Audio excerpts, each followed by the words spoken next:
আজ আমরা যেটা পড়ব সেটা হচ্ছে ফল ফ্রুট, যেটাকে অ্যাকচুয়ালি আমরা বলি যে ফার্টিলাইজেশনের পর অ্যাকচুয়ালি নিষেক পদ্ধতি ঘটে যাওয়ার পর ডবল ফার্টিলাইজেশন প্রসেস আমরা পড়েছি। তো তারপর যেটা তৈরি হচ্ছে গাছের মধ্যে সেটা হচ্ছে অ্যাকচুয়ালি ফল, যেটা ফুল থেকে তৈরি হয়। এবং যখন ফল তৈরি হতে যায় তখন অ্যাকচুয়ালি যেটা ওভারি, যেটা অ্যাকচুয়ালি আমরা দেখবে ডিম্বাস হয় যেটাকে বলে থাকি, তো সেই স্ট্রাকচারই অ্যাকচুয়ালি ডেভেলপড হয়, যেটা সেটা হচ্ছে ফ্রুট। আর ওভারির ভেতরেতে ওভিউল বলে যে স্ট্রাকচারটা থাকে, যেটা ডিম্বক বলে, সেটাই অ্যাকচুয়ালি সিডে কনভার্ট হয়। তো এখানে আমরা ফল এবং বীজ সিড সেটা সম্পর্কে একটুখানি দেখব। তো ফল যেটা রয়েছে সেটা হচ্ছে অ্যাকচুয়ালি সিড যেটা থাকে গাছের ক্ষেত্রে, তাকে ফুড প্রোভাইড করে, খাবার প্রোভাইড করে, সেটা হচ্ছে সিড।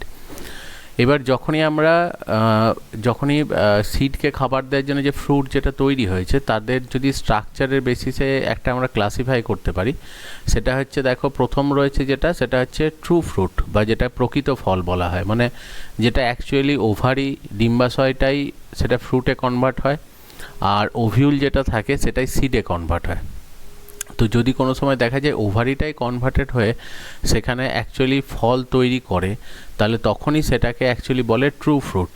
এবার যদি কোনো সময় দেখা যায় ওভারির বদলে অন্য কোনো পার্ট, যেমন আপেলের ক্ষেত্রে যেটা হয় সেটা হচ্ছে অ্যাকচুয়ালি থ্যালামাস বা যেটাকে বলা হয় পুষ্পাক্ষ, অর্থাৎ অ্যাকচুয়ালি ফুলের যে পার্টটার ওপরে বাকি সমস্ত যে ফুলের স্তবকগুলো বা মানে ক্যালিক্স, করোলা, অ্যান্ড্রয়েসিয়াম, গাইনোসিয়াম এগুলো সাজানো থাকে, সেই অ্যাকচুয়ালি সেই থ্যালামাস বা পুষ্পাক্ষ যেটা বলা হয়, সেটা এর ক্ষেত্রে অ্যাকচুয়ালি ফ্রুটে কনভার্ট হয়। তাহলে ওভারিটা যেহেতু কনভার্টেড হচ্ছে না, সেই জন্য অন্য পার্ট তৈরি হচ্ছে, সেই জন্য এটাকে অ্যাকচুয়ালি বলে ফলস ফ্রুট। আর পার্থেনোকার্পিক ফ্রুট হচ্ছে যে অনেক সময় কি হয়, ন্যাচারালিও মিউটেশনের জন্য অনেক ক্ষেত্রে হয়ে থাকে, অথবা আর্টিফিশিয়ালিও দেখা যায় যে হর্টিকালচার, মানে হর্টিকালচার হচ্ছে উদ্যানবিদ্যা যেটাকে বলা হয়, যে যেখানেতে বিভিন্ন রকমের ফল চাষ করা হয় সেটাকেই দেখবে অ্যাকচুয়ালি হর্টিকালচার বলে। যে মেনলি এগ্রিকালচারে যেটা করা হয় সেটা হচ্ছে মনোকট বা একবীজপত্রী উদ্ভিদের চাষ করা হয়, আর হর্টিকালচার হচ্ছে উদ্যানবিদ্যা, বাগান তৈরি করা, যেখানে বৃক্ষজাতীয় উদ্ভিদ মানে যেটাকে অ্যাকচুয়ালি ট্রিজ বলা হয়, সেই ধরনের গাছগুলো চাষ করা হয়, এবং সেগুলো মেনলি হয় ডাইকট, দ্বিবীজপত্রী। তো সেখানে যখন চাষ করা হয় তখন যাতে অ্যাকচুয়ালি ফুড প্রোডাকশানটা ভালো হয়, সেই জন্য আর্টিফিশিয়াল হরমোন স্প্রে করে অ্যাকচুয়ালি সিডলেস ফ্রুট তৈরি করা হয়, বীজবিহীন ফল তৈরি করা হয়। তাতে দেখা যায় যে ফলটা খেতেও সুবিধা হয় যেহেতু সিড থাকে না, আর সেকেন্ড হচ্ছে সেখানে অ্যাকচুয়ালি খাবার যে স্টোর, যেটা ফ্রুট যেটা স্টোর হচ্ছে সেটার অ্যামাউন্টটাও বেশি থাকে।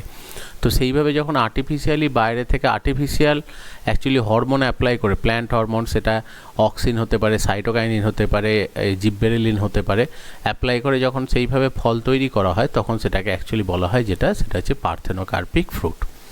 তো এটা হচ্ছে তিনটে ভাগ। এবার একটু আগেই যেটা পড়লাম যে অ্যাকচুয়ালি ফলস ফ্রুট বা অপ্রকৃত ফল, যেটা অ্যাকচুয়ালি কী হয় যে ওভারি নয় অন্য কোনো অংশ থেকে ফল তৈরি হয়। যেমন দেখো অ্যাকচুয়ালি পাইনঅ্যাপেলের ক্ষেত্রে, আনারসের ক্ষেত্রে যেটা হয় ইনফ্লোরেসেন্স, পুষ্পাক, যেটা অ্যাকচুয়ালি দেখবে পুষ্পমঞ্জরি, মানে গোটা অ্যাকচুয়ালি পুষ্পমঞ্জরি বলতে যেটা বোঝানো হয়, ইনফ্লোরেসেন্স মানে হচ্ছে একসাথে অনেক কটা ফুল এক জায়গায় আছে, সমস্তটাই কনভার্ট হয়ে যেটা হয় সেটা হচ্ছে একটাই ফলে কনভার্ট হয়।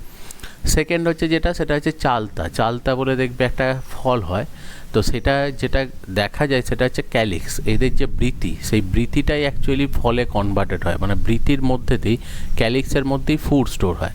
অ্যাপেলের ক্ষেত্রে এক্ষুনি দেখলাম যে থ্যালামাস, যেটা অ্যাকচুয়ালি বলা হচ্ছে যে যেটার ওপরেতে অ্যাকচুয়ালি ফুলের সব পার্টগুলো সাজানো থাকে সেইটা কনভার্ট হয়, যেটাকে বলা হয় পুষ্পাক্ষ। তাহলে এদের দেখো এগুলো সবই কিন্তু অ্যাকচুয়ালি ফলস ফ্রুট, যেটা বা অপ্রকৃত ফল, তার এক্সাম্পল। কারণ এদের দেখো কোনোটারই ক্ষেত্রেই অ্যাকচুয়ালি যে ওভারিটা ফলে কনভার্ট হচ্ছে না।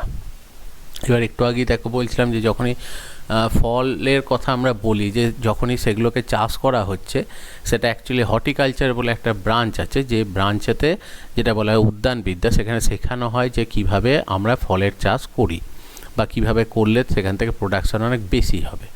এবার যখন আমরা অ্যাকচুয়ালি ফল নিয়ে পড়ি, যে পার্টিকুলারলি সিড, যে কোনো ক্ষেত্রে হয়তো দেখা গেল যে কোনো অ্যাকচুয়ালি সিড বা যখন সেই সিডের বাইরে যে অ্যাকচুয়ালি ফল যেটা খাবারের কোটিংটা রয়েছে সেইগুলোকে নিয়ে যখন পড়ি তখন সেটাকে অ্যাকচুয়ালি বলা হয় পোমোলজি। যদিও অ্যাকচুয়ালি সিড নিয়ে পড়াটাকে বলা হয় স্পারমাটোলজি, আর অন্যদিকে যখন ফল নিয়ে পড়া হয়, ফ্রুট নিয়ে পড়া হয়, তখন সেটাকে বলা হয় পোমোলজি। আর হর্টিকালচার হচ্ছে অ্যাকচুয়ালি যে মানে ফ্রুট কাল্টিভেশনের যে পদ্ধতি, যে ফল চাষ করার যে পদ্ধতি, সেটাকে নিয়ে যখন আমরা পড়ি সেটা হচ্ছে অ্যাকচুয়ালি হর্টিকালচার। এবার যে কোনো একটা ফলের ক্ষেত্রে, ধরো আমি আম বা অন্য কোনো ফলের ক্ষেত্রে দেখো এইরকমভাবেই স্ট্রাকচারগুলো দেখি যে তার দুটো পার্ট আছে, একটাকে বলা হয় পেরিকার্প আর একটাকে বলা হয় সিড। মানে এইটা গোটাটা ফ্রুট, যেটা ফ্রুটের মধ্যেতে অ্যাকচুয়ালি দেখা যায় যে বাইরের যে অংশটা আমরা খাচ্ছি সেই পোর্শনটাকে অ্যাকচুয়ালি বলে যেটা, সেটা হচ্ছে পেরিকার্প, আর তার ভেতরের অংশটাকে অ্যাকচুয়ালি বলে যেটা, সেটা হচ্ছে সিড। এবার দেখো আমের ক্ষেত্রে যেমন হয় যে আমের ক্ষেত্রে দেখো পেরিকার্পের একদম বাইরের অংশটা যেটা থাকে সেটা হচ্ছে, কারণ এখানে দেখো পেরি মানে হচ্ছে পেরিফেরি, চারপাশ, আর কার্প মানে হচ্ছে অ্যাকচুয়ালি ফল যেটাকে বলে। তো ফলের চারপাশেতে যেটা রয়েছে দেখো একদম বাইরে আছে এক্সোকার্প যেটা অ্যাকচুয়ালি বলছে সেটা হচ্ছে খোসাটা, মানে আমের ক্ষেত্রে যে খোসাটা আমরা ছাড়িয়ে ফেলে দিই।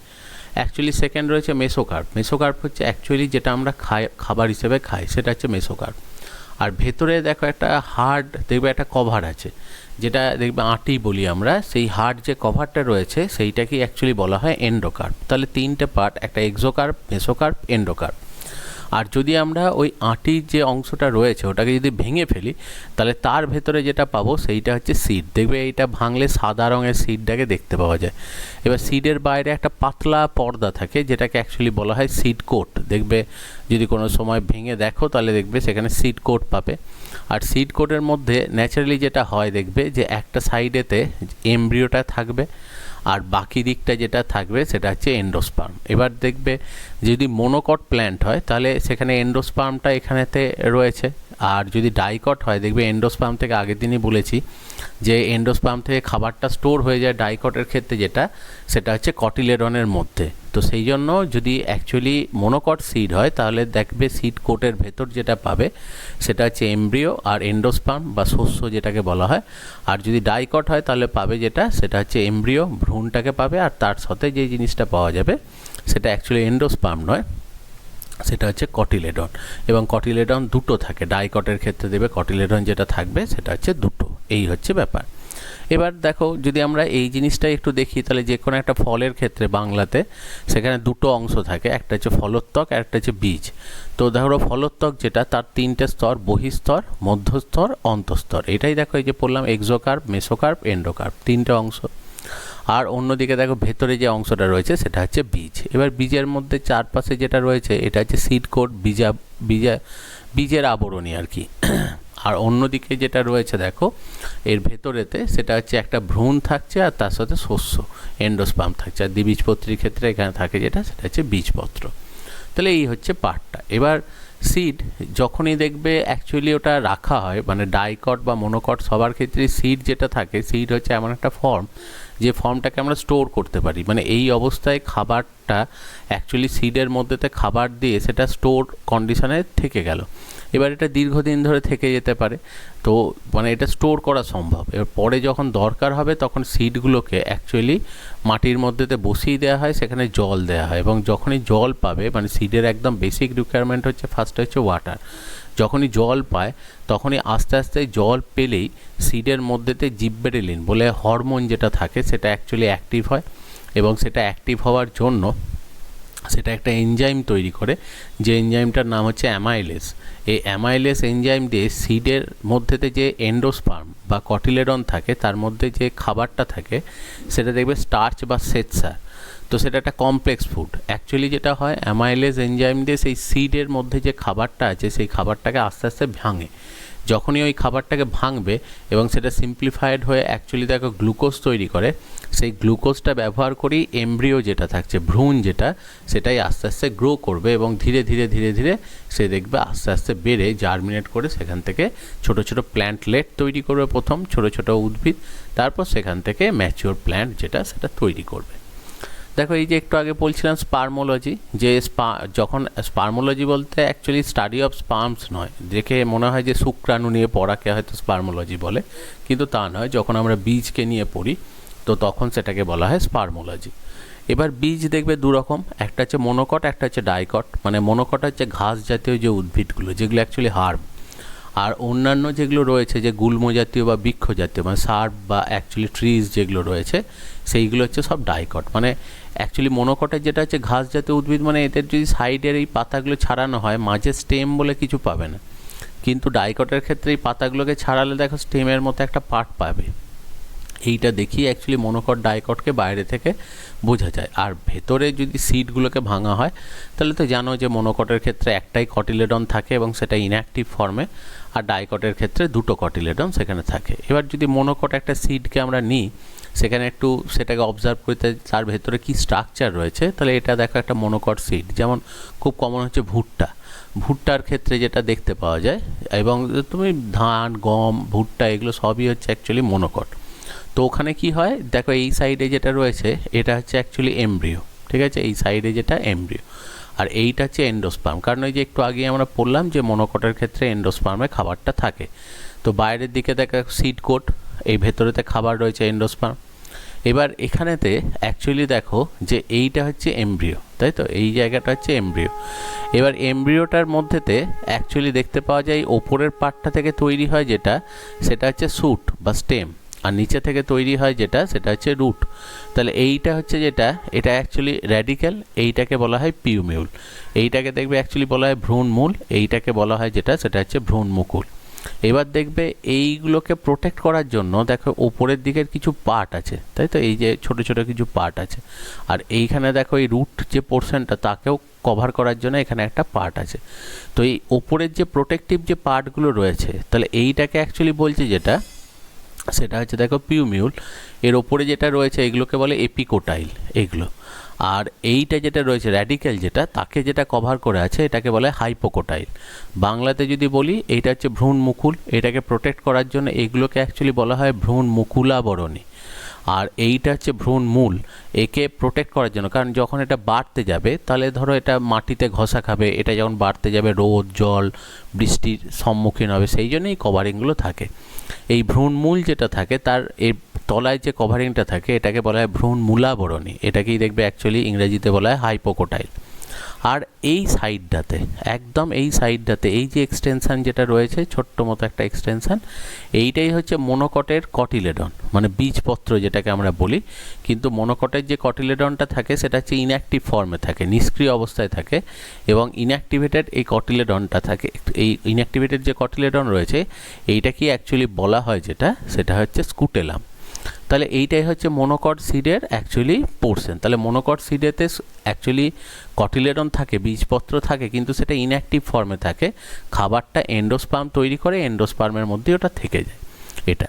কিন্তু ডাইকটের ক্ষেত্রে যেটা হয়, দ্বিবীজপত্রীর ক্ষেত্রে যেটা হয় সেটা হচ্ছে খাবারটা এদেরও এন্ডোস্পার্মেই প্রথম তৈরি হয়, কিন্তু পরে ওটা কি করে, এন্ডোস্পার্ম যেহেতু দেখো এমব্রিওর পার্ট নয়, সেই জন্য কী করে এন্ডোস্পার্ম খাবারটা তৈরি করার পর ডাইকট যেহেতু একটু মানে অ্যাকচুয়ালি এই গাছগুলো অনেকটা বড় হয়, এদের গ্রোথ রেটটা কম্পারেটিভলি একটু বেশি হয়, মানে গ্রোয়িং স্ট্রাকচারটা বেশি হয়, গ্রোথ রেট কিন্তু মনোকটেরই বেশি। এবার অ্যাকচুয়ালি সেই জন্য ওরা কী করে, ওরা খাবারটাকে এখান থেকে সব টেনে নিয়ে চলে আসে কোথায়, এমব্রিও তার নিজের ভেতরে। সেই জন্যই যেটা হয় যে যখনই ডাইকটের কথা পড়ি দেখা যায় যে ডাইকটের ক্ষেত্রে আলাদা করে খাবার স্টোর থাকে না, সেটাকে সে টেনে নিয়ে নিজের ভেতরে নিয়ে চলে আসে। তো তার জন্যই তার তখন কটিলেডনটা অ্যাক্টিভ হয়ে যায় এবং এন্ডোস্পার্ম থাকে না, এবং একটা কটিলেডনে সব খাবার মানে হয় না, সেই জন্য দুটো কটিলেডন সেখানে ডেভেলপড হয়, দুটো বীজপত্র সেখানে তৈরি হয়। তো ডাইকটের ক্ষেত্রে যখনই ভাঙা হবে দেখবে প্রত্যেকটা অ্যাকচুয়ালি সিড বা বীজেরই দুটো করে পার্ট থাকে, যেমন দেখা হচ্ছে বাদাম ছোলা মটর, হাতে চাপ দিলেই দেখবে দুটো পার্ট ভেঙে যায়। তো অ্যাকচুয়ালি সেই দুটোই হচ্ছে দুটো অ্যাকচুয়ালি কটিলেডন বীজপত্র। আর দুটো দেখবে কটিলেডন একটা জায়গাতে আটকানো থাকে, যে মটরশুঁটি যখন তুমি মটরটাকে ভাঙতে যাবে দেখলেই বুঝতে পারবে, বাদাম বা ছোলা একটা জায়গায় আটকানো আছে, ওই জায়গাটাই হচ্ছে এমব্রিও। এবং এই এমব্রিওরও এখানে একই ব্যাপার, ওপরের দিকে যেটা রয়েছে সেইটা হচ্ছে পিউমিউল, যেটাকে অ্যাকচুয়ালি বলা হয় ভ্রূণ মুকুল, আর নিচেতে যেটা থাকে এইটাকে অ্যাকচুয়ালি মানে যে পার্টটা রয়েছে এটা হচ্ছে র্যাডিক্যাল, যেটাকে অ্যাকচুয়ালি বলা হয় ভ্রূণ মূল। এবং এর ক্ষেত্রেও কিন্তু ওপরের দিকে ওই একই রকম, এখানেও যেমন ছিল এপিকোটাইল হাইপোকোটাইল, ভ্রূণ মুকুলাবরণী ভ্রূণ মূলাবরণী, এর ক্ষেত্রেও কিন্তু সেরকম স্ট্রাকচার থেকে থাকে। তাহলে যদি অ্যাকচুয়ালি ডাইকটের সিডটাকে আমরা ভেঙে দেখি, তাহলে ডাইকটের সিডের মধ্যে অ্যাকচুয়ালি দুটো কটিলেডন পাবো, কিন্তু মনোকটের সিডে একটাই কটিলেডন কিন্তু ইনঅ্যাক্টিভ ফর্মে। এই মনোকটের সিডেতে আবার এন্ডোস্পার্ম পাবো, শস্য পাবো, এর মধ্যে কিন্তু সেটা পাবো না। তাহলে এইটাই হচ্ছে অ্যাকচুয়ালি দুটোর মধ্যে যে ডিফারেন্স, সেই ডিফারেন্সটা আমরা দেখি। তাহলে সিডের মধ্যে এই দুটো পার্থক্য কিন্তু আমরা সবসময় দেখতে পাবো। এবার দেখো কটিলেডনের প্রেজেন্সের ওপরে ডিপেন্ড করে, যে কতগুলো কটিলেডন আছে তার উপর ডিপেন্ড করে গাছকে তিনটে ভাগে ভাগ করা যায়। একটা হচ্ছে মোনোকটিলেডন। অ্যাকচুয়ালি কি হয়, যে যাদের মধ্যে মোনোকট, সোজা কথা হচ্ছে যাদের একটাই কটিলেডন আছে, যাদের বীজপত্রের সংখ্যা একটাই, যেমন ধান, গম, ভুট্টা এগুলো। সেকেন্ড হচ্ছে ডাইকট। ডাইকটের ক্ষেত্রে যেটা হয় সেটা হচ্ছে এখানেতে কটিলেডন বা বীজপত্রের সংখ্যা হচ্ছে দুটো, যেমন মটরশুঁটির ক্ষেত্রে। সেরকমই অ্যাকচুয়ালি পলিকটিলেডন, যে যাদের ক্ষেত্রে বীজপত্রের সংখ্যা অনেক বেশি হয়, সেটা হচ্ছে অ্যাকচুয়ালি কি পাইনাস সাইকাস, যেগুলো হচ্ছে ব্যক্তবীজী উদ্ভিদ। কারণ এরা দুজন হচ্ছে কিন্তু অ্যাঞ্জিওস্পার্ম, গুপ্তবীজী উদ্ভিদ। মানে এদের ফল তৈরি হয়, সিডটার চারপাশেতে ফলের একটা কোটিং থাকে, কিন্তু এদের ক্ষেত্রে সিডের চারপাশেতে ফ্রুট বলে কিছু থাকে না। তো সেই জন্য সিডটা ন্যাকেড অবস্থায় থাকে, সেটা উন্মুক্ত অবস্থায় থাকে, সেই জন্য এটাকে বলে জিমনোস্পার্ম বা ব্যক্তবীজী উদ্ভিদ এটাকে বলা হয়। তাহলে ব্যক্তবীজী উদ্ভিদরা সবারই ক্ষেত্রেই কটিলেডন বা বীজপত্রের সংখ্যা হচ্ছে কিন্তু অনেক কটা। এটা একটু খেয়াল রাখবে, অনেক সময় এটা শর্ট কোশ্চেনে দেয় যে বহু বীজপত্রযুক্ত বা পলিকটিলেডন দেখতে পাওয়া যায় কোন উদ্ভিদের ক্ষেত্রে, সেটা অনেক সময় মনে পড়ে না, এটা একটু খেয়াল করে রাখবে। সেকেন্ড হচ্ছে যে according to presence of endosperm, খুব সোজা, দেখো এক্ষুনি পড়লাম যে শস্য অ্যাকচুয়ালি মনোকটের ক্ষেত্রে থাকে, ধান, গম, ভুট্টার ক্ষেত্রে থাকে, কিন্তু ডাইকটের ক্ষেত্রে সেখানে দেখতে পাওয়া যায় না। তো সেটাই অ্যাকচুয়ালি বলা হচ্ছে যে যাদের ক্ষেত্রে অ্যাকচুয়ালি মনোকটের ক্ষেত্রে যেহেতু থাকে, সেই জন্য এটা হচ্ছে দেবে বলা হয় শস্যল বীজ, আর অন্যদিকে ডাইকটের ক্ষেত্রে বলা হয় অশস্যল বীজ। এটা কি দেখো এখানে বলা হচ্ছে অ্যালবুমিনাস আর exalbuminous seed. Albuminous seed মানে হচ্ছে যেটা অ্যাকচুয়ালি যাদের মধ্যে এন্ডোস্পার্ম আছে, মনোকট যেটা, আর ডাইকটের মধ্যে দেখো এন্ডোস্পার্ম থাকে না, সেই জন্য তাদেরকে এক্স অ্যালবুমিনাস সিড বলা হয়। বেশ, এবার দেখো এই অ্যালবুমিনাস সিড যেগুলো, মনোকট যে সিডটা থাকে, এর এন্ডোস্পার্ম যেখানেতে অ্যাকচুয়ালি খাবারটা স্টোর করা আছে, এর চারপাশে মেনলি অ্যাকচুয়ালি বাইরের দিকটাতে একটা পাতলা দেখো কোটিং আছে, যে পাতলা কোটিংটা চারপাশ থেকে একটা মেমব্রেনাস কোটিং, একটা মেমব্রেনাস কভারিং, যেটা অ্যাকচুয়ালি যেটা করে সেটা হচ্ছে খাবারটাকে চারপাশ থেকে ঘিরে রেখে দিয়েছে। এই যে চারপাশ থেকে খাবারটা যেটা ঘিরে রেখে দিয়েছে, এই লেয়ারটাকেই বলা হয় যেটা, সেটা হচ্ছে অ্যালিউরন লেয়ার, ঠিক আছে। আর অন্যদিকে অ্যাকচুয়ালি এই এমব্রিও যেটা থাকে, ভ্রূণ যেটা থাকে, এই এমব্রিওটাকেও চারদিক থেকে একটা পাতলা মেমব্রেনাস কভারিং এটাকে ঘিরে রেখে দেয়। এবার ওই যে চারপাশ থেকে ওই যে জিনিসটা যেটা চারপাশ থেকে ওটাকে ঘিরে রেখে দিয়েছে, তো সেই জিনিসটাকে অ্যাকচুয়ালি বলছে যেটা, সেটা হচ্ছে এপিথেলিয়াল লেয়ার। তাহলে এই হচ্ছে দুটো জিনিস, যে একটা রয়েছে যেটা দেখো একে ঘিরে রেখেছে সেটা হচ্ছে অ্যালিউরন, আর এরপর যেটা রয়েছে এই অ্যালিউরন লেয়ার, আর একে যেটা ঘিরে রেখেছে এটা হচ্ছে এপিথেলিয়াল লেয়ার। এই হচ্ছে জিনিসটা। তাহলে এই রকমভাবেই এই পার্টটাকে আমরা দেখো অ্যাকচুয়ালি এক্সপ্লেন করে থাকি। তাহলে এই হচ্ছে জিনিসটা। তাহলে এইটাই হচ্ছে অ্যাকচুয়ালি দেখো মনোকটের সিড, আর এটা হচ্ছে ডাইকটের সিড, ঠিক আছে। এইবার এখানে পরে আমরা একটা জিনিস আসছি, যেটা এটা একটা ইনফরমেটিভ একটা পার্ট, সেটা হচ্ছে যে সবথেকে স্মলেস্ট আর লার্জেস্ট সিড। সবথেকে স্মলেস্ট সিড অ্যাকচুয়ালি দেখতে পাওয়া যায় অর্কিডের, মানে অর্কিডের যে সিডগুলো হয়, অর্কিডের যে বীজগুলো হয়, সেগুলো সবথেকে ছোট আকৃতির বীজ, অর্কিডের বীজ। এবং অর্কিডের যে সিড হয় সেটা দেখো যে 0.3 to 0.4 মিলিগ্রাম, খুবই ছোট। আর অন্যদিকে দেখো লোডোইসিয়া বলে একটা গাছ আছে, যেটা নারকেল গাছের মতো বেশ কিছুটা দেখতে, এটাও অ্যাকচুয়ালি ট্রপিক্যাল রেন ফরেস্ট রিজিয়ানে এই গাছটা পাওয়া যায়। এর সিডগুলো প্রচুর বড় হয়, এবং এই সিডগুলো যেটা রয়েছে এটার ওয়েট দেখো 17.6 কেজি, মানে এটা হচ্ছে লার্জেস্ট সিড। মানে সবথেকে ছোট সিড হচ্ছে অর্কিডের ক্ষেত্রে, আর এদের ক্ষেত্রে হচ্ছে সবথেকে বড় সিড, যাদের ওয়েট হচ্ছে 17.6 কেজি। তার মানে কত ওয়েট সেটা একটু জাস্ট ভাবো। এবার তাহলে এটাই হচ্ছে অ্যাকচুয়ালি সিডের স্ট্রাকচার। এবার আমরা কতগুলো এক্সেপশনাল জিনিস নিয়ে একটু পড়বো, যেগুলো নর্মাল ফার্টিলাইজেশনের মধ্যে আমরা দেখতে পাই না, এবং সেগুলো অ্যাকচুয়ালি হর্টিকালচার, যে বিভিন্ন জায়গায় বাগান তৈরি করার সময় সেখানে যখন ফলের গাছগুলো চাষ করা হয় সেখানে অ্যাপ্লাই করা হয়। যেমন প্রথম একটা জিনিস আসছে দেখো অ্যাপোমিক্সিস। অ্যাকচুয়ালি অ্যাপোমিক্সিস মানে হচ্ছে যেখানেতে ফার্টিলাইজেশন হয় না, দেখো এই এমনি নর্মাল যে প্ল্যান্টগুলো হয় সেখানেতে সবসময় যেটা আমরা পড়লাম যে প্রসেসে, সেটা হচ্ছে ডবল ফার্টিলাইজেশন, দ্বিনিষেক যেটাকে বললাম। সেখানে ফার্টিলাইজেশনের থ্রু দি প্ল্যান্ট কিন্তু অ্যাকচুয়ালি সংখ্যায় বাড়ছে এবং সেইভাবেই প্ল্যান্ট কিন্তু দেখো প্রোপাগেট করছে। এবার অ্যাপোমিক্সিস যে প্রসেসটা, সেখানে হচ্ছে যে অ্যাকচুয়ালি একটা প্ল্যান্ট গ্রো করছে উইদাউট ফার্টিলাইজেশন। সেটা এক্সেপশনালি হয়। জেনারেলি যেটা হয় যে যখনই প্ল্যান্ট ফার্টিলাইজড হয়, ফার্টিলাইজেশন হবার পরই যে সিড তৈরি হয়, সেই সিডের মধ্যেতে অ্যাকচুয়ালি সেখানেতে আস্তে আস্তে অক্সিন, সাইটোকাইনিন, জিববারেলিন এই হরমোনগুলো সিনথেসিস হয়। তো সেই জন্যই সেখান থেকে কিন্তু ফার্দার যে সিড তৈরি হয় এবং ফার্দার যে প্লান্ট তৈরি হয় সেই ব্যাপারটা থাকে। কিন্তু ফার্টিলাইজেশন ছাড়া যেহেতু প্ল্যান্ট হরমোনগুলো সিনথেসিস হওয়া স্টার্ট হয় না, সেই জন্য অ্যাকচুয়ালি এই ঘটনাগুলো ঘটে না। কিন্তু অনেক সময় দেখা যায় যে এনভায়রনমেন্টাল কারণে হয়তো ইউভি রের জন্য মিউটেশন হতে পারে, অথবা ময়েশ্চার যদি খুব বেশি বেড়ে যায়, তো এরকম, বা টেম্পারেচার যদি অ্যাকচুয়ালি খুব বেড়ে যায়, তো এইরকম কিছু কিছু সিচুয়েশানেতে দেখা যায় যে মানে ফার্টিলাইজেশন না হয়েই হয়তো অ্যাকচুয়ালি দেখা যাচ্ছে যে ওভিউলের ভেতরেতে ওই অক্সিন, সাইটোকাইনিন, জিববারেলিন সিনথেসিস হয়ে যাচ্ছে এবং তার ফলে উইদাউট ফার্টিলাইজেশন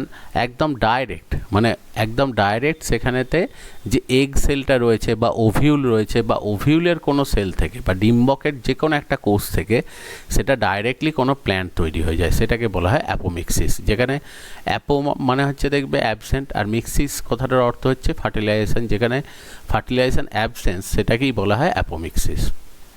তো অ্যাপো উইদাউট আর মিক্সিস মানে হচ্ছে অ্যাকচুয়ালি ফার্টিলাইজেশন, বা যেটাকে বলা হয় ম্যারেজ।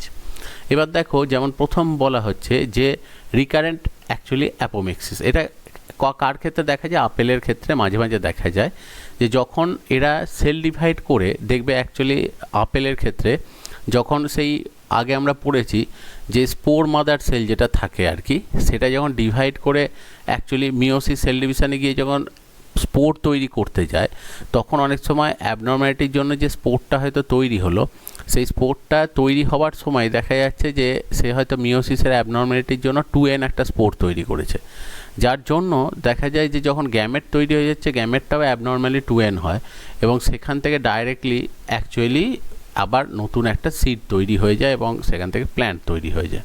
এটা এক্সেপশনাল ঘটনা। নন রিকারেন্টের ক্ষেত্রে যেটা হয়, সেক্ষেত্রে দেখা যায় যে একদম ঠিকঠাকই তৈরি হয়েছে। এমব্রিও স্যাক যেটা, এটার ক্ষেত্রে যেমন এমব্রিও স্যাকের যেটা অ্যাকচুয়ালি এগ সেল যেটা, সেটা 2n তৈরি হয়েছিল, এখানেতে এগ সেলটা হ্যাপ্লয়েডই তৈরি হয়েছে, মানে একদম নর্মালি। কিন্তু কোনো কারণে হয়তো মিউটেশন বা কিছুর জন্য যখনই অ্যাকচুয়ালি এগ সেলটা তৈরি হয়েছে, তারপরেই হয়তো দেখা গেল যে অক্সিন, সাইটোকাইনিন বা জিববারেলিনের অ্যামাউন্টটা বেড়ে গেছে, তখনও কিন্তু অ্যাকচুয়ালি সেখান থেকে ডাইরেক্টলি প্ল্যান্ট সেখানে তৈরি হয়ে যেতে পারে।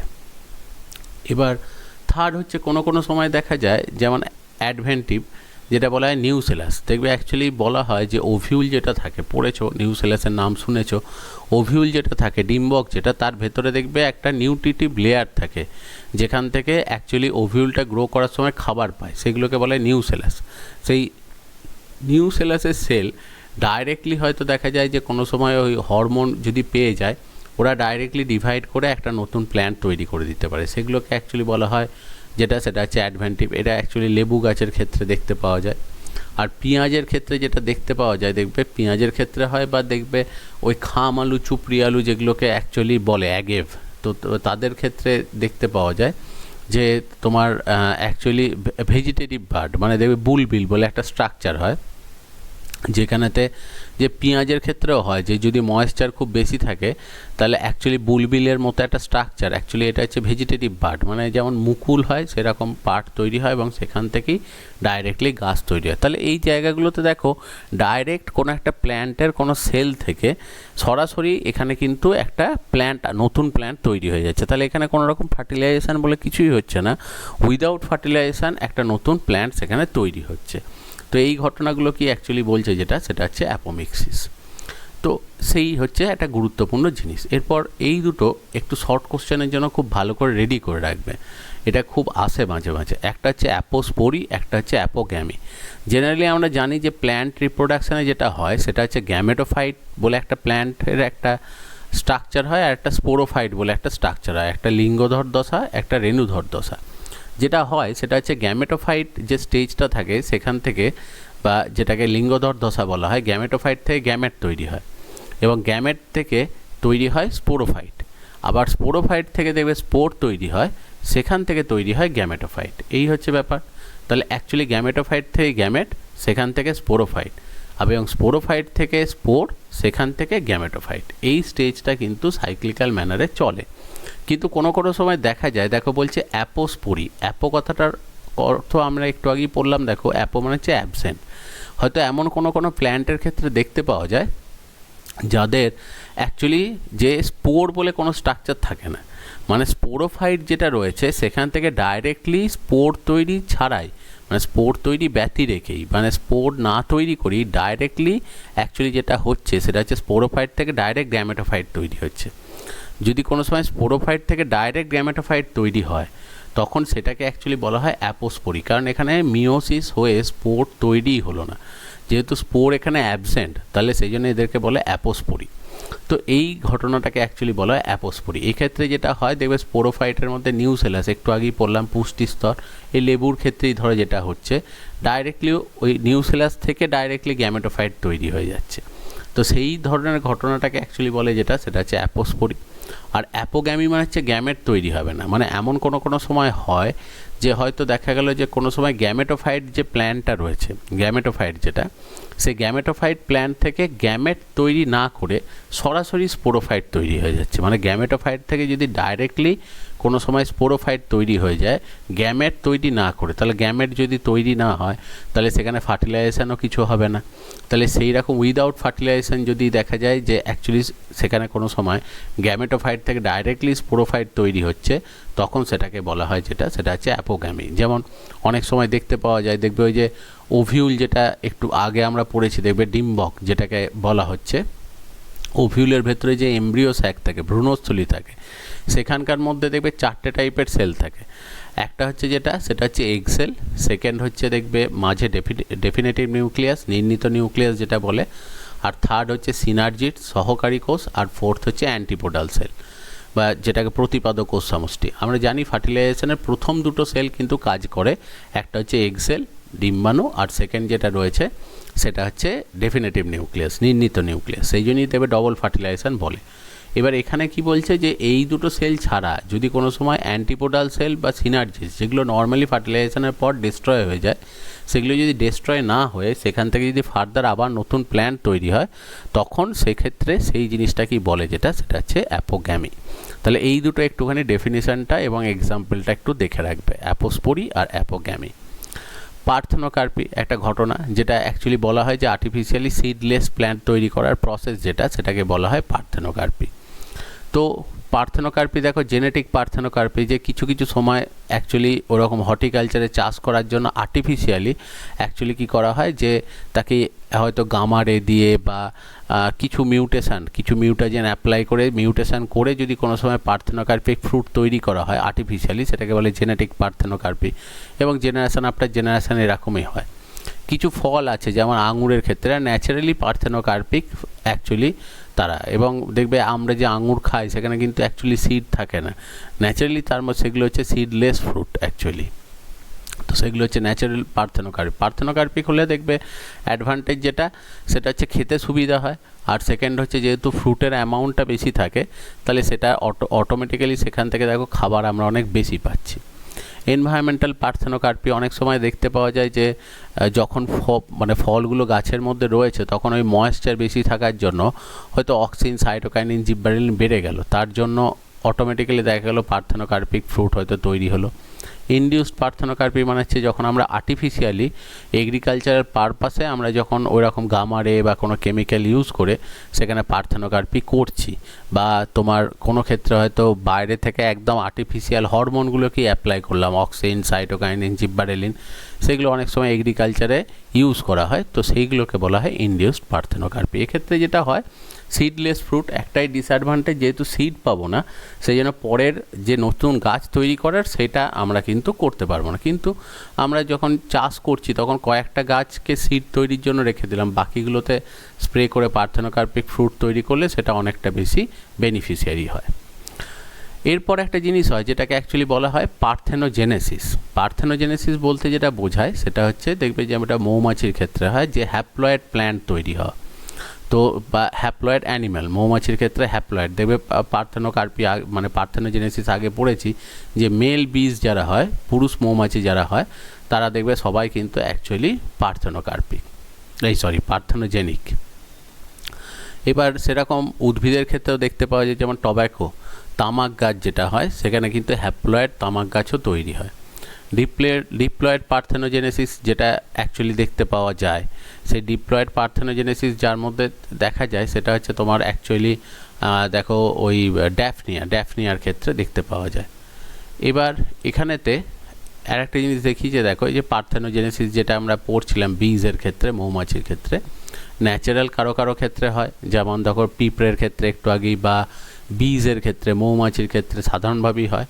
আর আর্টিফিশিয়ালি অনেক সময় দেখা যায় যে আর্টিফিশিয়ালি তৈরি করা হয়, যেমন অনেক ক্ষেত্রে দেখবে ওই পাখি, যে বদ্রি পাখি অনেকে বাড়িতে পোষে, সেগুলো যে তৈরি করে, সেগুলোকে ওদের মেলগুলোর ডেভেলপমেন্ট তাড়াতাড়ি করার জন্য আর্টিফিশিয়ালি অনেক সময় অ্যাপ্লাই করা হয়। বা অনেক ক্ষেত্রে দেখবে যে একাইনোডার্মাটা গ্রুপ যারা রয়েছে তাদের অ্যাকচুয়ালি এগ সেল যেগুলো থাকে, ডিম্বাণু যেগুলো থাকে, তার উপরেতে অ্যালকোহল যদি স্প্রে করে দেওয়া হয় বা ক্লোরোফর্ম স্প্রে করে দেওয়া হয়, তাহলে দেখতে পাওয়া যায় একটা সার্টেন কনসেন্ট্রেশনে, তাহলে ডাইরেক্টলি সেখান থেকে অ্যাকচুয়ালি জাইগোট তৈরি হয়, নতুন একটা এমব্রিও তৈরি করে দেয়। তাহলে সেগুলো আর্টিফিশিয়ালি তৈরি করা হচ্ছে। তো সেই ঘটনাটা। এরপর আর একটা ছোট্ট ঘটনায় আসছি যেটা খুব ইম্পর্ট্যান্ট, খুব আসে এটা পরীক্ষায়, সেটা হচ্ছে পলি এমব্রিওনি। জেনারেলি যেটা হয় যে একটা এমব্রিও স্যাকের মধ্যে, মানে ওভিউলের মধ্যে দেখবে একটা ওভিউলে একটাই এমব্রিও স্যাক থাকে, আর সেখান থেকে একটাই এমব্রিও ডেভেলপ হয়, মানে যেটা অ্যাকচুয়ালি দেখবে ট্রু ফার্টিলাইজেশন যেটা হয়, যে এগ সেলের সঙ্গে যখন এই স্পামটা অ্যাটাচড হয় সেখান থেকে এমব্রিওটা তৈরি হয়। কিন্তু কোনো কোনো সময় দেখা যায় যে একটাই এমব্রিও স্যাকের মধ্যে একটার থেকে বেশি এমব্রিও ডেভেলপ করে। এবার তোমার মনে হতে পারে এটা কখন হবে, এটা সিম্পলি দেখো, একটু আগেই কিছু এক্সাম্পলের কথা এলাম, যে কোনো সময় হয়তো দেখা গেল যে অ্যাকচুয়ালি এগ সেলটা ফার্টিলাইজড হয়ে সেটা অ্যাকচুয়ালি একটা এমব্রিও তৈরি করলো, কিন্তু তার সাথে সাথে অ্যাকচুয়ালি হওয়া উচিত যেটা, সিনার্জিসগুলো নষ্ট হয়ে যাওয়ার কথা, সহকারী কোষগুলো নষ্ট হওয়ার কথা, এবং অ্যান্টিপোডাল সেলগুলোও নষ্ট হওয়ার কথা। যদি কোনো সময় দেখা যায় যে অ্যান্টিপোডাল সেল বা সিনার্জিস এরপর নষ্ট না হয়ে তারাও ফার্দার ডেভেলপমেন্টে যায়, মানে তারাও অ্যাকচুয়ালি এমব্রিও তৈরি করে, তখন কী হবে, একটা এমব্রিও স্যাকে একটার থেকে বেশি এমব্রিও তৈরি হবে। এগুলো কিন্তু ন্যাচারালি মানে খুব কম দেখতে পাওয়া যায়, আর্টিফিশিয়ালি ম্যাক্সিমাম ক্ষেত্রে হয়, বা কোনো কোনো প্ল্যান্টের ওই ধরো ময়েশ্চারের জন্য, এক্সেসিভ ময়েশ্চার বা হরমোনাল ইমব্যালেন্সের জন্য এই ঘটনাগুলো হয়। কিন্তু এই প্ল্যান্টগুলো ম্যাক্সিমাম ক্ষেত্রে দেখা যায় যে পলি এমব্রিওনি হলে খুব ভালো করে কোনো এমব্রিওটাই যেহেতু ডেভেলপড হয় না, সেই জন্য গাছগুলো ম্যাক্সিমাম ক্ষেত্রেই মরে যায়। তো এবং অনেক ক্ষেত্রে দেখবে যে একই জায়গা থেকে দুটো করে গাছ তৈরি হয়েছে, মানে দেখবে তাদের অরিজিনটা সেম, সেখান থেকে দুটো গাছ তৈরি হয়েছে। তো এরকম এক্সেপশনাল ঘটনাগুলোর কারণ হচ্ছে এটাই, যে যদি কোনো সময় ওই রকম হয়তো সিনার্জির সহকারী কোষ অথবা অ্যান্টিপোডাল সেল থেকে একটা এমব্রিও তৈরি হয়ে গেল, তাহলে দুটো এমব্রিওই গ্রো করে, কিন্তু তারা যেহেতু খাবার পায় না, গাছটা জয়েন্ট রয়েছে, খাবার পাচ্ছে না, পরে মরে যায়, এই রকম টাইপের হয়। বা কোনো একজন যদি প্রায়োরিটি পেয়ে যায়, একজন গ্রো করে আর একজন দেখবে নষ্ট হয়ে যাবে, এরকম হয়। এবার যাদের মধ্যে অ্যাকচুয়ালি পলি এমব্রিওনি ঘটনাটা নর্মালি দেখতে পাওয়া যায়, সেটা হচ্ছে ট্রু পলি এমব্রিওনি যাদের বলে, সেটা হচ্ছে টিউলিপের ক্ষেত্রে। কিন্তু কিছু কিছু গাছের ক্ষেত্রে, যেমন দেখো লেবুর ক্ষেত্রে যেটা দেখা যায়, সেখানে একটা ঘটনা দেখতে পাওয়া যায়, সেটা হচ্ছে অনেক সময় দেখো, একটু আগে আমরা বললাম যে এই পলি এমব্রিওনিতে কী হবে, যে একটাই ওভিউলের মধ্যে একটাই এমব্রিও স্যাক থাকে, সেই এমব্রিও স্যাকের মধ্যে একটার বেশি সেখানে এমব্রিও তৈরি হবে। কিন্তু ফলস পলি এমব্রিওনিতে কী হয়, এখানে যখন ডেভেলপমেন্ট হয় তখনই একটু সমস্যা হয়। কি হয়, যে একটা ওভিউল বা একটা ডিম্বকের মধ্যে একটার থেকে বেশি, মানে হচ্ছে সেই যে একটু আগে যেটা বলছিলাম যে 7 সেল 8 নিউক্লিয়েটেড স্টেজ, যেটাকে বলে এমব্রিও স্যাক, এটা জেনারেলি একটাই তৈরি হয়, কিন্তু যদি কোনো সময় দেখা যায় একটার থেকে বেশি এমব্রিও স্যাক তৈরি হয়েছে, তাহলে এমব্রিও স্যাক বেশি হলে অটোমেটিক্যালি দেখো সেখানে এমব্রিও কিন্তু আলাদা আলাদা তৈরি হবে। তাহলে তখন কি হচ্ছে, একই ওভিউলের মধ্যে দুটো এমব্রিও তৈরি করছে, কিন্তু দুটো আলাদা এমব্রিও স্যাকেতে, তখন এটাকে অ্যাকচুয়ালি বলে যেটা, সেটা হচ্ছে ফলস পলি এমব্রিওনি। তাহলে একটা হচ্ছে ট্রু পলি এমব্রিওনি, একটা হচ্ছে ফলস পলি এমব্রিওনি। আরও কিছু দেখতে পাওয়া যায় যে পলি এমব্রিওনি যখন তৈরি হচ্ছে তখন কোথা থেকে তৈরি হচ্ছে, যে এক্সট্রা এমব্রিওটা, যে অ্যাকচুয়ালি জাইগোট তো একটা ফার্টিলাইজড হয়ে একটা তো এমব্রিও তৈরি করছে, যদি সেটা সিনার্জিট থেকে তৈরি হতে পারে, সেটা অ্যান্টিপোডাল সেল বা যেটাকে দেখবে প্রতিপাদক কোষ বলা হয়, সেখান থেকে তৈরি হতে পারে। অথবা যেটা হতে পারে সেটা হচ্ছে অনেক ক্ষেত্রে নিউসেলাস, মানে দেখবে এমব্রিওর যখন ডেভেলপড হতে যায় তখন ওই যে এমব্রিও স্যাক রয়েছে তার চারপাশে যে পুষ্টি স্তর থাকে যেটাকে বলা হয় নিউসেলাস, যেখান থেকে খাবারটা নিয়ে এমব্রিওটা ডেভেলপ করে, সেই নিউসেলাসটা অ্যাকচুয়ালি অনেক সময় ওখানকার সেল থেকেও ডিভাইড করে, হয়তো ওই অক্সিন সাইটোকাইনিন বেড়ে গিয়ে ডেভেলপ করে এমব্রিও তৈরি করতে পারে, তখন সেটাকে অ্যাকচুয়ালি বলা হয় সেটা হচ্ছে নিউসেলার পলিএমব্রিওনি। এটা আবার অনেক সময় সাসপেন্সার পলিএমব্রিওনি। সাসপেন্সার বলতে ওই যে যখন এমব্রিও ডেভেলপমেন্ট হচ্ছিল, নিশ্চয়ই মনে আছে সাসপেন্সার বলে একটা স্টিকের মতো স্ট্রাকচার তৈরি হচ্ছিল, যেখান দিয়ে দেখবে সেই হস্ট্রা বলে একটা স্ট্রাকচার ছিল যেটা চোষকের মতো কাজ করতো, যে যখন এমব্রিও ডেভেলপ হয় তখন এন্ডোস্পার্ম বা শস্য থেকে খাবার নেওয়ার জন্য ওই স্টিক থেকে অনেক সময় এমব্রিও তৈরি হতে পারে। আর ইন্টেগুমেন্টারি মানে হচ্ছে কোনো গাছের ক্ষেত্রে দেখতে পাওয়া যায় ইন্টেগুমেন্ট, মানে অ্যাকচুয়ালি যেটা ওভিউল যেটা থাকে, ওভিউলের চারপাশে দেখবে আবরণ থাকে, তো সেই আবরণটা কি বলা হয় ইন্টেগুমেন্ট, মানে নিউসেলাসের বাইরে একদম ওভিউলের বাইরের আউটার মোস্ট কভারিং, সেখানকার কোনো সেলও অনেক সময় মিউটেশন হয়ে বা হরমোনাল ইমব্যালেন্সের জন্য তারাও ডাইরেক্টলি এমব্রিও ডেভেলপ করে দিতে পারে। তখন দেখা যাবে যে একটা ওভিউলের মধ্যেই সেখানে এমব্রিও স্যাকও একটা আছে, কিন্তু সেখানে দুটো এমব্রিও তৈরি হয়ে গেল, তো সেইটাকে অ্যাকচুয়ালি এন্টেগুমেন্ট সেক্ষেত্রে দেখা যায়। আর এবার আমরা একদম লাস্ট দিকেতে চলে এসেছি, দেখো একটা হচ্ছে সিগনিফিক্যান্স অফ সিড, বীজ তৈরি করার যে গুরুত্ব সেটা। বীজ তৈরি হয় উদ্ভিদের ক্ষেত্রে কিসের জন্য, কারণ একটা দেখো প্রিজার্ভেশন, কারণ সবসময় অ্যাকচুয়ালি অ্যাটমসফিয়ার বা চারপাশের এনভায়রনমেন্টটা যে গাছের জন্য ফেভারেবল হয় তা নয়, বীজগুলো পড়ে থাকে আনফেভারেবল কন্ডিশনে, তারা ওইভাবেই পড়ে থাকে, দেখতে পাওয়া যায় বছরের পর বছর। যেমন পদ্ম গাছের বীজ প্রায় 100 বছর অ্যাজ ইট ইজ পড়ে থাকতে পারে, 100 বছর বাদ যদি যখনই ফেভারেবল কন্ডিশনে ওই বীজটা এসে পড়বে তখনই কিন্তু সে অ্যাকচুয়ালি জার্মিনেট করবে, এই হচ্ছে ব্যাপার। ভেরিয়েশন, দেখো সিড যখন তৈরি হতে যাচ্ছে তখন ফার্টিলাইজেশন হচ্ছে, যার জন্য গাছের মধ্যেতে সেখানে একটা ভেরিয়েশন আসছে যে সেক্সুয়াল রিপ্রোডাকশানের জন্য। এগ্রিকালচারাল পারপাসের জন্য সিড খুব ইম্পর্ট্যান্ট জিনিস, কারণ ক্যারি করা হয় সিডটাই, এক দেশ থেকে যখন অন্য দেশে গাছ যায় তখন তো আর গাছগুলোকে ক্যারি করা হয় না, তার সিডটাকে ক্যারি করা হয়, সেটা অনেক বেশি সুবিধাজনক। আর যে কোনো অ্যাডভার্স এনভায়রনমেন্টেও সিডটা সারভাইভ করতে পারে, কারণ গাছ নষ্ট হয়ে যেতে পারে, সিড যেহেতু বাইরেতে হার্ড কভার থাকে সেটা থেকে যায়, পরে যখনই জল পাবে আলো পাবে সঙ্গে সঙ্গে তার মধ্যে যেহেতু স্টোর ফুড আছে সেটাকে ব্যবহার করে আস্তে আস্তে সিড কিন্তু গ্রো করে। আর সেরকমই সিডকে চারপাশে কভার করে থাকে দেখো ফ্রুট, সেই ফ্রুটেরও একটা সিগনিফিক্যান্স আছে, সেটা হচ্ছে কি দেখো আমাদেরকে খাবার প্রোভাইড করছে, এবং শুধু আমাদেরকে নয় অ্যাকচুয়ালি সিডকেও প্রোটেকশান দেয়, কারণ মেনলি তো ফ্রুট যেটা তৈরি হয় সেটা সিডের জন্য তৈরি হয়, আমরা ওটাকে ব্যবহার করি, তো সেই জন্য তারা সিডকে প্রোটেক্ট করে রাখছে চারপাশ থেকে, এবং সিডকে নিউট্রিশনও প্রোভাইড করছে, খাবারও সমস্ত কিছু দিচ্ছে, এবং অ্যানিম্যালকেও অ্যাট্রাক্ট করে, কারণ অ্যাকচুয়ালি কি ফলগুলোকে খাবার জন্য যখন অ্যানিম্যাল যায় তখন সিডগুলো কিন্তু এক জায়গা থেকে অন্য জায়গায় ট্রান্সফার হয়, কারণ অ্যাকচুয়ালি কি যে একই গাছের নিচেতে যদি সব সিডগুলো পড়ে থাকে তাহলে সব গাছ কিন্তু জার্মিনেট হতে পারবে না, কারণ সব গাছের জন্য সাফিসিয়েন্ট নিউট্রিশন ওইটুকু জায়গার মধ্যে পারবে না, এবং যেহেতু বড় গাছটা ওখান থেকে নিউট্রিশন ম্যাক্সিমামই নিয়ে নিচ্ছে, ছোটো গাছ যখন তৈরি হবে তারা কিন্তু ওখান থেকে খুব একটা মিনারেলস পাবে না, যার জন্য তারা খুব ভালো গ্রো হবে না। যেমন দেখবে বড় আম গাছের নিচেতে অনেক ছোটো ছোটো আম গাছ হয়, কারণ ওই সিডগুলো এসে পড়ে বলে, কিন্তু সেই গাছগুলো সবকটা আকারে বড় হতে পারে না, ওটাকে অন্য কোথাও নিয়ে গিয়ে বসালে ও দেখবে বড় হবে। তো সেই জন্যে কী হয় যে ওরা অ্যানিম্যালকে অ্যাট্রাক্ট করে যাতে অ্যানিম্যালের থ্রু দিয়ে ওই সিডগুলো এক জায়গা থেকে অন্য জায়গায় ক্যারি হয়। এটা ছাড়াও দেখো এটা এনার্জি প্রোভাইড করে, এবং কিছু ফলের মধ্যে দেখবে প্রচুর অ্যাকচুয়ালি ভিটামিন আছে বা মিনারেলস আছে যেগুলো আমাদের শরীরের স্বাস্থ্যর জন্য বা বিভিন্ন রোগ প্রতিরোধ ক্ষমতা গড়ে তোলার জন্য অ্যাকচুয়ালি খুব ইম্পর্টেন্ট, তো সেই জন্য তার দেখবে মেডিসিনাল ভ্যালুও কিছু রয়েছে। তাহলে এইগুলি হচ্ছে সেটা হচ্ছে সিগনিফিক্যান্স অফ